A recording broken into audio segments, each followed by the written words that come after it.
Cigarette પીવે છે તો જાડે વ્યક્તિ હોય ને તો પણ આ રેસ્ટોરન્ટ નીકળી મંદિર આવેલું છે અહીંયા આગળથી નીકળો તો તમે ચિરાવાડા મિત્રો આજે આપણે ખૂબ જ પ્રાચીન મંદિરની મુલાકાત લીધી હતી જે મહાભારત કાળની એક પ્રાચીન ગુફાની અંદર આવેલું છે જેમાં રહેલી શિવલિંગની સ્થાપના સમ પાંડવોએ કરી હતી તેવું કહેવાય છે અને મિત્રો અહીંયા આ ગુફાની અંદર એક વિશિષ્ટ પથ્થર પણ આવેલો છે જેમાંથી ઘંટ જેવો અવાજ નીકળે છે તો મિત્રો વિડીયો સ્કીપ કર્યા વગર પૂરા દેખજો તો મિત્રો આ ગુપ્તેશ્વર મહાદેવ મંદિર જવાનો એક બોર્ડ છે અને તમે મિત્રો જોઈ શકો છો આ મિત્રો મંદિર ચેલાવાડા રોડ પર આવેલું છે તમે આગળ આવશો એટલે તમને કંઈક આ પ્રકારનો રસ્તો જોવા મળશે આ રસ્તાથી મિત્રો સીધું જવાનું હોય છે તો મિત્રો આપણે જે બોર્ડ છે તેની પેલી બાજુથી આ બાજુ આવ્યા છે અને તમે આગળ આવશો એટલે તમને કંઈક આ રીતના આગળ પગથિયા જોવા મળી જશે તો આ પગથિયાને તમને ઉપર ચડવાનું હોય છે મિત્રો અહીંયા મંદિર સુધી જવા માટે લગભગ આવા 100 જેટલા પગથિયા બનાવવામાં આવ્યા છે મિત્રો થોડા પગથિયા ચડીને ઉપર આવો છો એટલે તમને આગળ હનુમાન દાદાનું કાળ ભૈરવ દાદાનું અને બટુક ભૈરવ દાદાનું મંદિર જોવા મળી જશે તો મિત્રો આખું આ મંદિર છે અહીંયા આગળથી તમે જોઈ શકો છો તમે હનુમાનજીના દર્શન કરી શકો છો અહીંયા આગળ આ કાળ ભૈરવ દાદાની મૂર્તિ છે મિત્રો કહેવાય છે કે અહીંના કાળ ભૈરવ દાદા સિગરેટ પીવે છે તો ગમે ત્યારે અગર આવો તો તમે કાળ ભૈરવ દાદા માટે સિગરેટ લાવી શકો છો આ રીતનું આખું આ મંદિર છે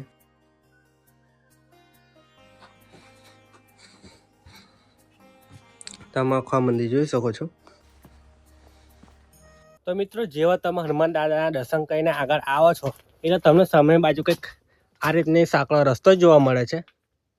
આ સાંકળા રસ્તા રહીને તમારે જવાનું હોય છે ગુપ્તેશ્વર મહાદેવના દર્શન કરવા માટે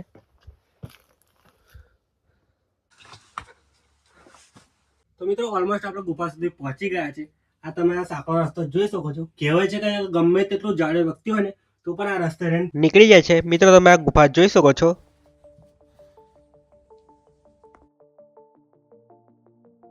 તો મિત્રો આપણે ગુફાની અંદર પહોંચી ગયા છે સારું છે આગળ લાઇટની પણ સગવડ કરવામાં આવી છે તો આખી આ ગુફા અંદરથી આવી દેખાય છે ખૂબ જ હજાર વર્ષો જૂનું પાંડવોના સમયનું મિત્રો આ મંદિર આવેલું છે અહીંયા આગળ કહેવાય છે કે સ્વયં પાંડવોએ આ મંદિરની સ્થાપના કરેલી તો મિત્રો તમે આગળ ગુપ્તેશ્વર મહાદેવના દર્શન કરી શકો છો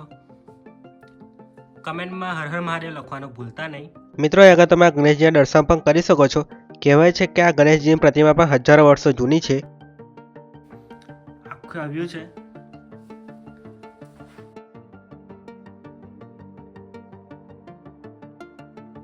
મિત્રો તમને અહીંયા આગળ આવા પાંડવોના પગના નિશાન પણ જોવા મળે છે તમે આ જોઈ શકો છો અહીંયા બાજુ પણ ઘણા બધા એવા નિશાનો આવેલા છે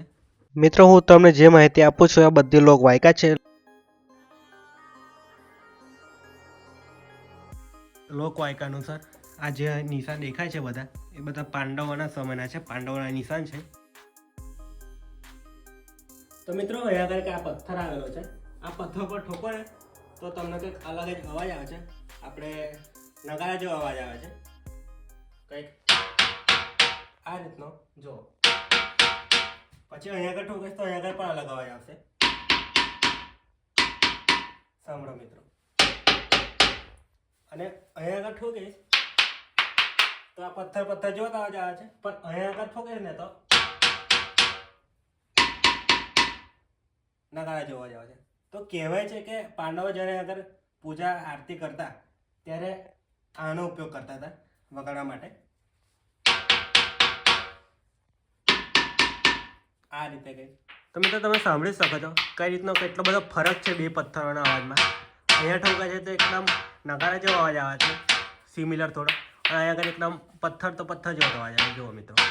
મિત્રો કહેવાય છે કે આગળ બે રસ્તા હતા એક રસ્તાથી તમે નીકળો તો પાવાગઢ પહોંચાતો હતો અને જે બીજો રસ્તો છે એ આગળથી નીકળો તો તમે ચિરાવાડા પહોંચી જતો પણ સમય જતાં બધા રસ્તા પૂરાઈ ગયા છે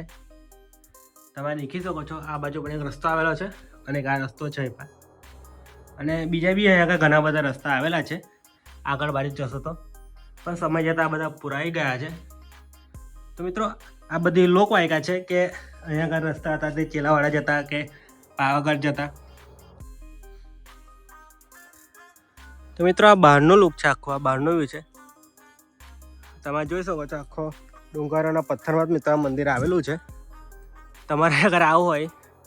તો તમારે ધજા જોઈ શકો છો. ધજાની મદદથી તમે અગર આવી શકો છો. આખો રસ્તો છે.